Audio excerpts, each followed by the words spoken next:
Meus irmãos, a paz do Senhor Jesus, tudo bem com vós outros? Hoje, dia 8 de junho, bem cedinho pela manhã, meditando nas Sagradas Letras. As primeiras coisas sempre devem ocupar os primeiros lugares, né? Ter primazia em nossas vidas. Aos Hebreus, capítulo de número 12, eu estou lendo aqui a Bíblia do Papai, né?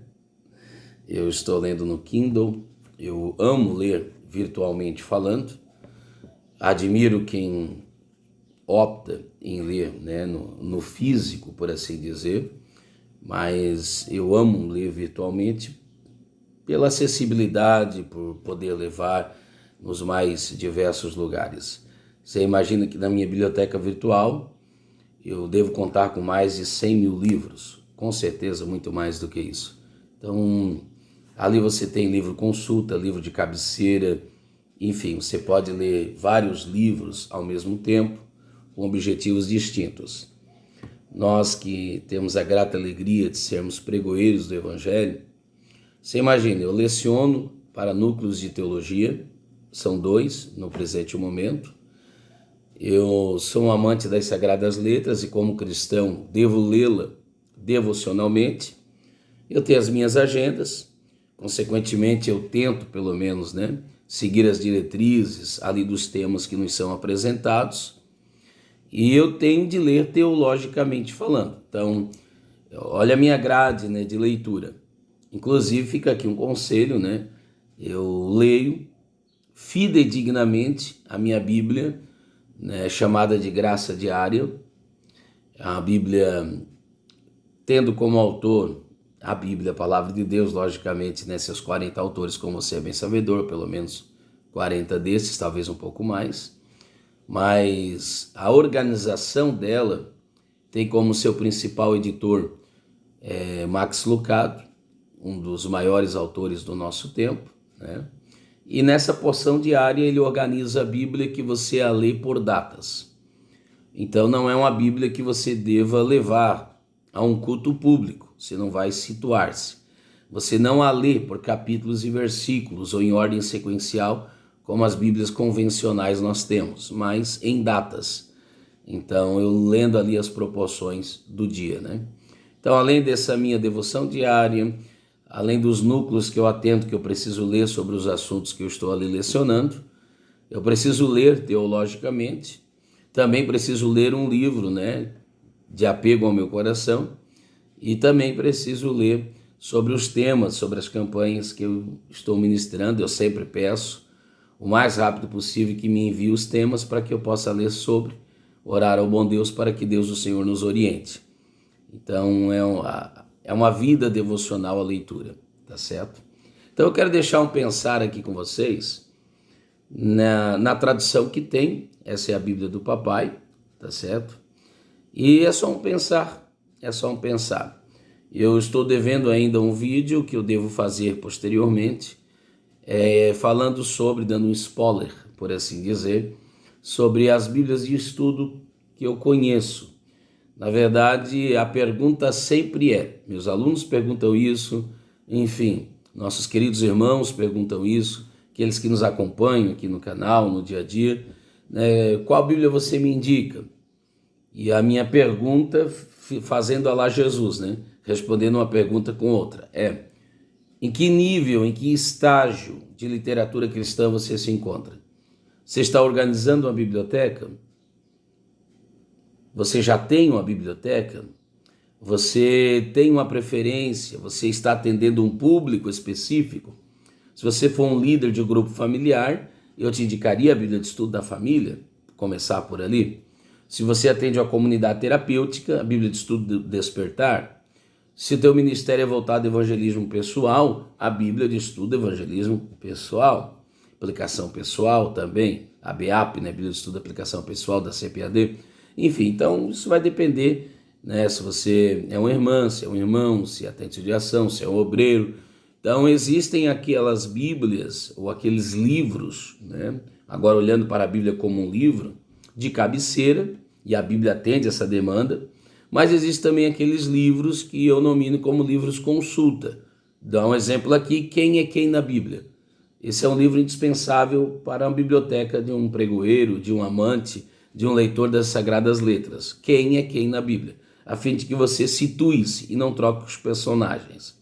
Mas vamos lá.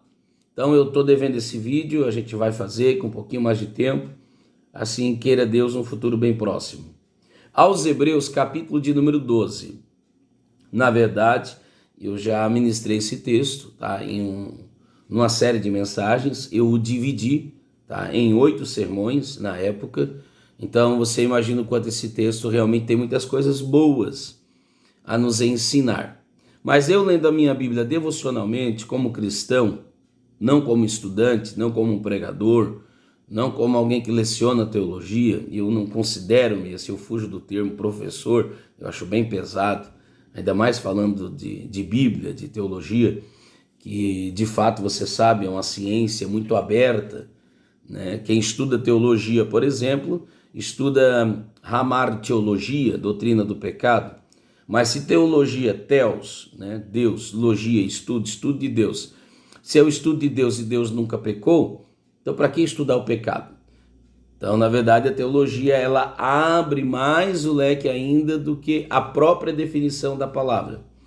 Então, ela não é propriamente dito o estudo de Deus, né?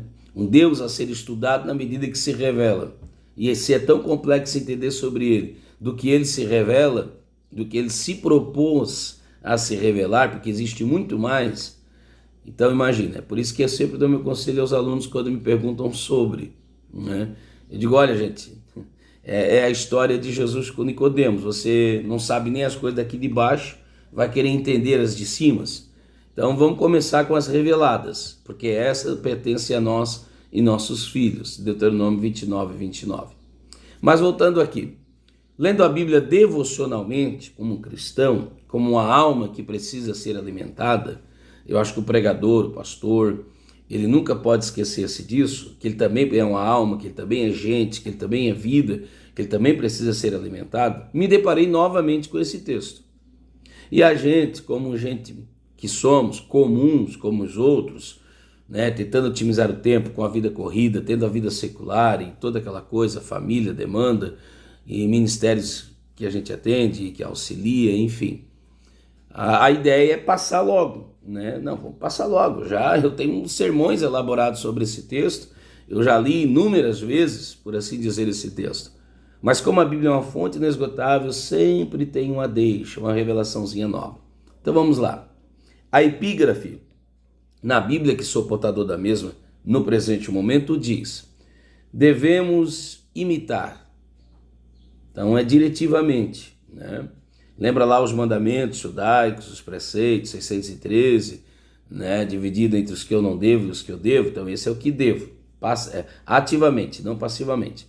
Devemos imitar. Imitar o quê? Hoje parece que quando se fala imitação, principalmente na igreja, né? Imitação, isso é plágio, isso é imitação. Bom, você vê no mundo sem Deus que existem concursos de pessoas que estão sósias, imitadores. Por que não imitar a Cristo? As boas coisas merecem ser imitadas e replicadas. Paulo manda ser exemplo. Exemplo para quê? Para seguir. E aqui você tem o que a gente denomina como a galeria dos heróis da fé.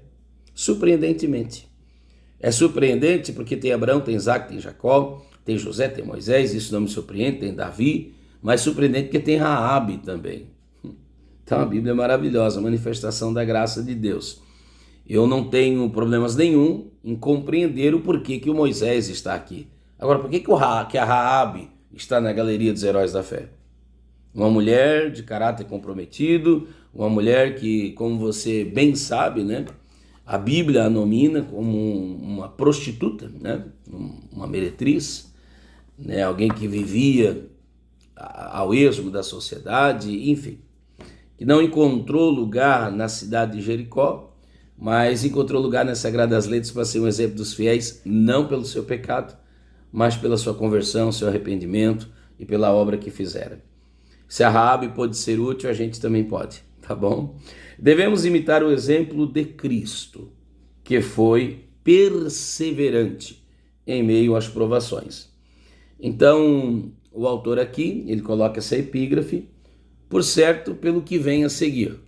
Na verdade, devemos ser imitadores de Cristo, sem dúvida. Agora, pelo qual motivo? Aí não há tempo hábil para discorrer. Não há uma vida inteira que possa expressar isso. Cristo foi um sermão exponencial.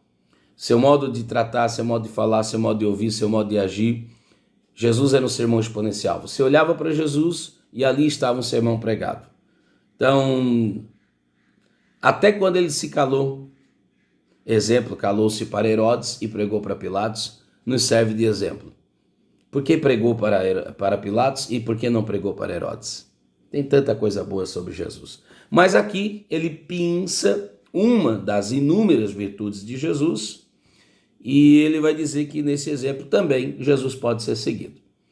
Capítulo 12, verso 1 aos Hebreus. Portanto, também nós, outras traduções, nós também, visto que temos, outras traduções estamos, temos a rodear-nos com tão grande nuvem de testemunhas, no original aqui é mártires, desembaraçando-nos de todo o peso, olha a expressão aqui, e do pecado,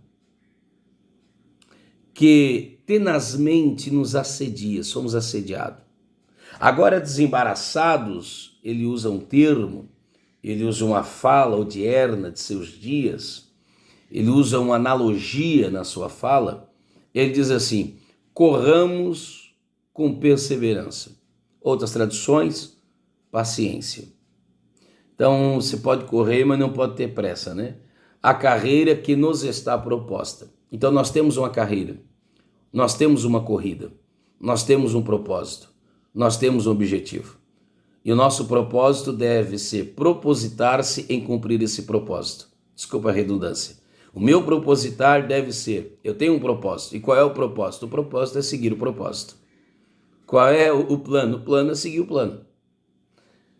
Mas não seguir de qualquer modo. Seguir desembaraçado. Porque existem coisas que vão nos embaraçando. Ok? Desembaraçamo-nos. Olhando firmemente para o autor e consumador da nossa fé. E daí vai dar o exemplo de perseverança e tantas outras nuances que você pode aprender com esse texto. Mas o motivo da minha fala aqui, e porque é só um pão diário, só para a gente fixar, pontuar, pensar isso aqui, é o seguinte, autor e consumador. Ele está dizendo o seguinte, linkando Hebreus 12 com Hebreus 11, você tem ali a galeria dos heróis da fé. Culminantemente, você tem o nosso exemplo maior, Jesus.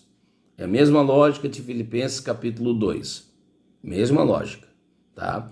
Paulo usa, de sorte que haja em vós, o mesmo Espírito que houve em Cristo Jesus. Mesma lógica é, primeiro e maior exemplo de todos, Jesus. Se alguém acha o exemplo muito distante, aí Paulo desce o sarrafo e fala do seu próprio exemplo. Paulo, é muito difícil. Imagina o exemplo de Paulo. Então ele desce um pouquinho, Timóteo. Não, mas ainda é difícil. Então vamos lá, Epafrodito. O que você não pode é viver sem balizas, sem gente, para exemplificar-te, ok? Observe que o livro de Provérbios fala da formiga. Se até a formiga tem algo a ensinar-nos, lembra? Simples como a pomba, prudentes como a serpente. Então não aprende quem não quiser, porque nós somos eternos aprendizes. Muita coisa tem a ser nos ensinado. Imagine nosso exemplo maior, a saber, o Mestre Jesus. Então Jesus é o pico do Himalaia, Jesus é o clímax, Jesus é o ultimato de Deus, Jesus é a palavra cabal de Deus, Jesus é a última revelação de Deus aos homens, ele é o maior exemplo da galeria dos heróis da fé. Ele é literalmente a prateleira de cima do lugar mais alto, que lhe compete. Ok. Só que agora ele diz assim, sabeis por quê? Aí ele está falando a uma comunidade que está sendo perseguida e tendo seus bens expoliados. Aí ele fala essa comunidade que está sendo perseguida e ele toma Jesus como nosso exemplo. E esse Jesus cumpriu a sua carreira, assim como Paulo também vai dizer, segundo Timóteo capítulo 4, que acabou a carreira. Ele cumpriu essa carreira. E ele a fez exemplarmente. Ele correu perseverantemente. Ele está dizendo o seguinte, olha, a nossa corrida, né, não é uma corrida de 100 metros. Na verdade, é uma corrida com barreiras e muitas barreiras, mas ela é um percurso de longo alcance. Então a gente tem uma carreira longa a seguir. E não é inteligente você andar por um percurso longo com um peso, com um fardo descabido, desnecessário. Eu não sou uma autoridade no assunto, mas até onde eu sei, por exemplo, só para você ter ideia ali, ó, uma conta rápida aqui. Eu meço 1,80 m. Na verdade, 1,78 m. Então, meu peso ideal, claro que eu sei que se tiver um profissional do ramo me ouvindo, vai dizer que existem muitas coisas a serem consideradas. Tem a massa magra. Gente, por favor, é só assim a grosso modo. Pelo menos o ideal seria 90 quilos, né? Daí tem o mais e tem o menos, mas dentro disso, né? 1,80 m, 9 mais 9, 18. Então, meu peso deve ser, em média, a metade da minha altura. Mais do que isso, o meu corpo já está levando um peso descabido, desnecessário, além do necessário, além do preciso. Falando de um atleta, falando de um corredor.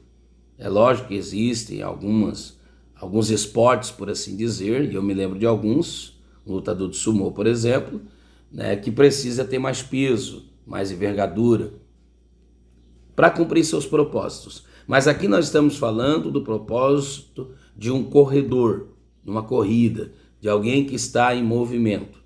Então, se eu não posso pesar mais do que o devido, porque isso vai dificultar a minha carreira, você imagine se além do meu fardo, que é o meu peso pessoal, eu ainda agregar coisas. Então tem gente que não é que é lenta, é pesada. Tem gente que não é que tem dificuldade. Tem gente que não progride, não prospera, não prospecta coisas maiores e melhores em Deus, porque fica se emaranhando com coisas, sentimentos, ressentimentos, fica enchendo sua alforge com coisas que não usará. Então desvencilhe-se disso, desembarace-se disso. Só que ele usa uma expressão dizendo assim, Jesus. A gente tem que olhar para ele é nosso foco como exemplo, ele é nosso foco como destino final. Só que ele não é apenas o nosso consumador, a nossa linha de chegada. Ele também é nosso autor. Então eu termino com essa ideia, autor e consumador. Isso é, ele não é apenas o fim da corrida, o destino da corrida, ele é a origem dela. Então, tudo que eu faço em Deus nessas correrias da vida, precisa iniciar em Deus, precisa seguir com Deus e precisa terminar em Deus. O fim último, propósito final é esse: viver para Ele, viver com Ele, viver nele, para Ele e una e exclusivamente em prol dele. Então, termino dizendo, Ele é meu autor, Ele é meu consumador. Ele é a origem, isso é a partida, mas Ele também é a linha de chegada. Que Deus te abençoe, em nome de Jesus. Quem começa nele, quem segue nele e termina nele, termina. Desculpa a redundância, termina. Tem gente que não termina porque talvez não começou nele. Talvez alguns começaram nele, mas perderam ele de vista.